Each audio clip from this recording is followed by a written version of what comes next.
무엇을 주장할 때, 또 요구할 때, 또는 해야 할 말이 있을 때 비난하고 또 심지어 욕설을 동반하고 하는 이런 것들이 과연 도움이 될까요? 이것은 이제 일반적인 이야기 100%, 그리고 또 우리의 이야기 100% 그러면서 같이 겹치는 것이기 때문에 이제 일반적인 어떤 인성적 차원에서도 들을 수 있고요. 우리 공동체 이야기로도 들을 수 있습니다. 자, 어떤 내용을 얘기할까요? 제가 처음에 말씀을 드린 것처럼 최근에 이제 어떤 곳에서 이제 이야기가 들려왔는데 구체적으로 적혀서 제 눈에 보여졌습니다. 그 중에 한 대목이 아주 인상적이었는데 무엇을 요구할 때 요구하는 것은 좋고 또 요구하면 받아들이고 또는 요구할 때 참고하고 하는데 비난하고 욕설을 안 했으면 좋겠다. 그래서 비난하고 욕설이 있으면 심지어 그것이 더 큰 문제가 되고 또 문제가 확산되고 하는 이런 등등의 내용으로 쭉 갔는데요. 거기에서 이제 이 욕설과 비난이라는 단어가 제 안에 딱 들어와서 그 이야기를 좀 해보려고 합니다. 우선 이제 이렇게 뭐 비난하고 욕설하고 하는 이런 부분들이 처음부터 그러진 않겠죠. 또는 간단한 일을 가지고 그렇게 하지는 않겠죠. 그러니까 한 번, 두 번, 세 번, 네 번 점점 크레센도 점점 커지듯이 처음엔 딱 객관적으로 얘기했는데 더 크게, 더 크게, 더 크게 이렇게 가거나 또는 이제 이 사안이 심각하고 중대하고 문제가 많으면 한꺼번에 격하게 팍 이렇게 나가거나 이렇게 되는데, 자, 그럴 때 우리가 이제 기억할 것이 뭐냐면 옳은 소리일수록 비난이나 욕설을 더욱 섞어서는 안 된다라는 것입니다. 왜냐하면 옳은 소리를 내가 전달하는데 비난이나 욕설을 섞으면 그 옳은 소리가 전혀 안 들리고 상대방은 비난과 욕설만 듣게 되니까 문제 해결책이 그 옳은 소리를 해서 옳은 방향으로 가자고 하는 이것이 전혀 안 된다는 겁니다. 그러니까 나는 옳은 내용을 전달하고 옳은 쪽으로 가려고 해서 내가 좀 세게 얘기했는데 여기서 이제 우리가 이 소통, 커뮤니케이션의 지혜를 알아야 되는데요. 내가 옳은 얘기를 세게 했을 때 상대방은 옳은 얘기를 듣지 않고 센 것만 감정적으로 받아들인다라는 겁니다. 요구를 할 때도 마찬가지죠. 상대방에게 내가 어떤 요구를 할 때에 이 요구에 비난이 섞이고 심지어 욕설이 섞이면 이 요구는 절대로 받아들여지지 않습니다. 예를 들어서 이렇게 해달라, 저렇게 해주십시오 라고 했는데 거기에 비난이 섞입니다. 그리고 거기에 욕설에 약간이라도 욕설이 섞입니다. 그럼 상대방은 이렇게 해주세요 이게 들리지 않고 감정이 딱 들어와서 감정으로 차단해버리고, 상대방은 또 이 어떤 작은 이 욕의 뉘앙스 같은 이런 것들이 딱 들리면 그것이 자기 안의 감정의 방어계제로 딱 자기 안에 장착이 돼서 상대방의 요구를 들어주고 싶은 마음이 안 생기는 것이죠.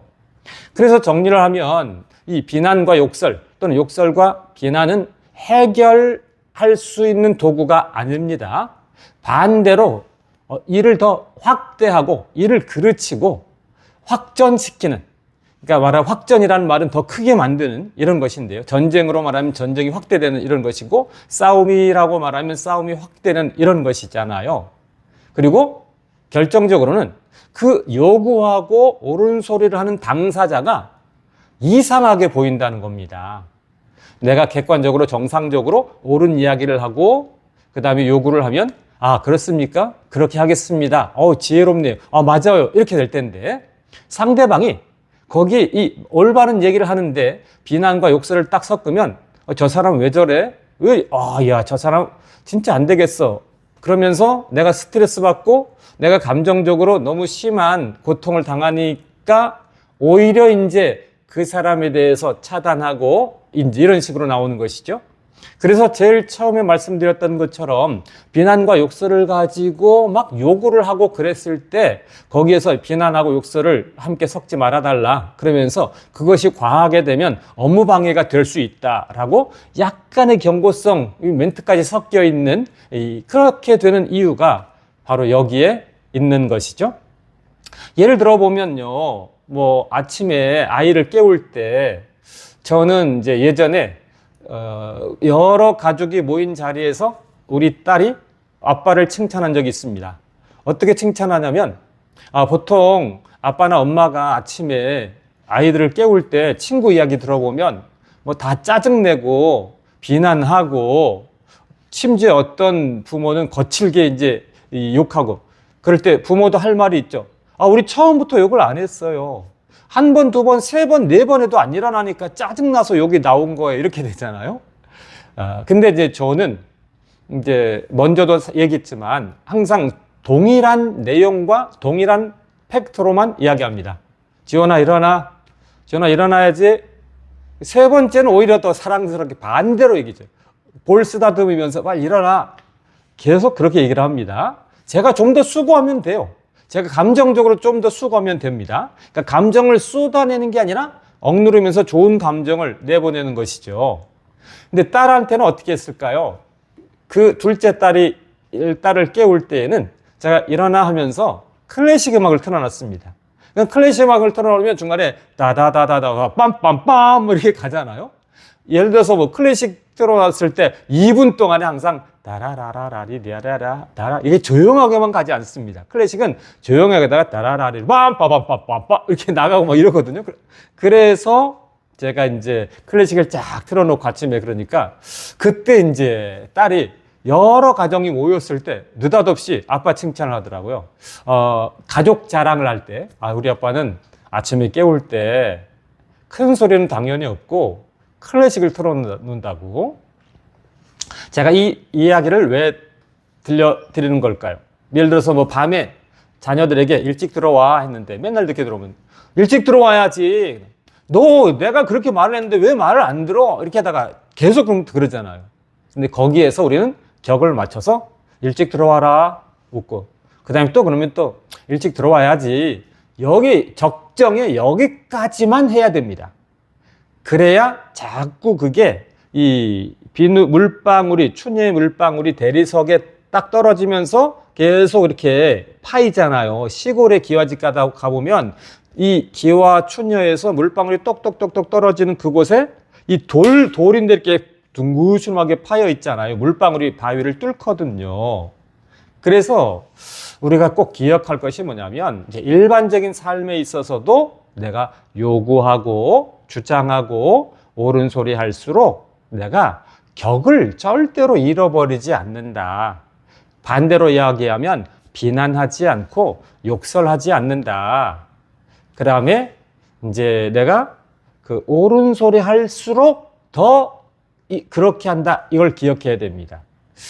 저에게 이제 댓글 남겨주실 때도 제가 가장 스트레스 받는 댓글이 뭐냐면 뭐 시인이 맞으세요 하면서 어쩌고 저쩌고 이런 거 있잖아요. 그 말은 뭐냐면 일반적으로 하면 너 사람 맞아? 이런 말입니다. 저한테 시인인데 뭐 그렇게 어쩌고 저쩌고 막 이런 거 있잖아요. 그냥 팩트만 얘기하면 저도 딱 알고 그 다음에 이제 과거도 그렇고 저에게 이제 팩트만 얘기하면 제가 듣고 감사합니다 이런 댓글도 막 남겨주고 좋은 의견이십니다 남겨드리고 그렇게 얘기를 하는데 이제 거기에 그 비난성의 이야기가 막 들어가죠. 이렇게 심지어 뭐 돈 벌려고 한다는 둥 막 이런 말들. 저는 뭐 슈퍼챗 안 받습니다. 슈퍼챗 전혀 사용하지 않고 있는 사람이 뭐 제가 그런 거 전혀 없고 그 다음에 슈퍼챗 안 받고 하기 때문에 다른 유튜브보다는 뭐 조회수 막 이런 거 없는데 심지어 어제 어떤 분은 뭐 조회수가 되게 고팠냐는 둥 막 이런 말 남겨놓으니까 이것도 뭘까요? 그러니까 어떤 것은 거칠게 욕이지만 욕은 아닌 건 비난이에요. 비난. 그러니까 비난은 옳은 말로도 비난이 되는 거예요. 예를 들어서 이 요즘 말로 팩폭 있죠. 팩폭. 팩트 폭격. 그러니까 공부 못하는 아이에게 너 공부 못하네? 맞는 말인데 이건 비난인 거예요. 이해되셨습니까? 자, 뚱뚱한 사람에게 뚱뚱하네? 맞는데 이게 비난이 되는 거예요. 이렇게 뚱뚱해? 이 비난이 되는 거예요. 그래서 저에게 이제 말하자면 뭐 시인인데 어쩌고 저쩌고 시인님 말씀 이런 말 들으면 굉장히 제가 이제 스트레스 받고 자존심 상하고 또 이렇게도 되거든요. 그래서 이제 제일 처음에 말씀드렸던 내용 그것은 저와 관련된 것이 아니고요. 어떤 이제 이 사무실, 뭐 어떤 단체 이런데 요구할 때 항상 요구를 하지 말라 이게 아니고요. 요구하고 어떤 이야기를 할 때 격을 맞춰서 하는 겁니다. 그 다음에 격을 맞출 때 두 번째, 세 번째, 네 번째도 항상 격을 잃어버리지 말라. 왜냐하면 첫 번째, 두 번째, 세 번째까지 다 했는데 네 번째 하니까 터졌어. 그럼 사람들은 어떻게 생각하냐면 첫 번째, 두 번째, 세 번째 점잖게 말했는데 네 번째 터졌으니까 이 사람은 확률적으로 첫 번째, 두 번째, 세 번째 점잖은 사람이다. 이렇게 생각하지 않고요. 10번 참아도 11번째 터지면 이 사람 미쳤네. 이렇게 갑니다. 그래서 끝까지 욕설과 비난 없이 격을 갖추되 끝까지 격을 잃어버리지 않는다. 라는 것이고 나는 내 인격을 스스로 파괴하지 않고 내 인격을 보호하고 내 인격을 좋게 드러낸다. 이런 부분을 잘 기억하셨으면 좋겠습니다. 감사합니다. 고맙습니다.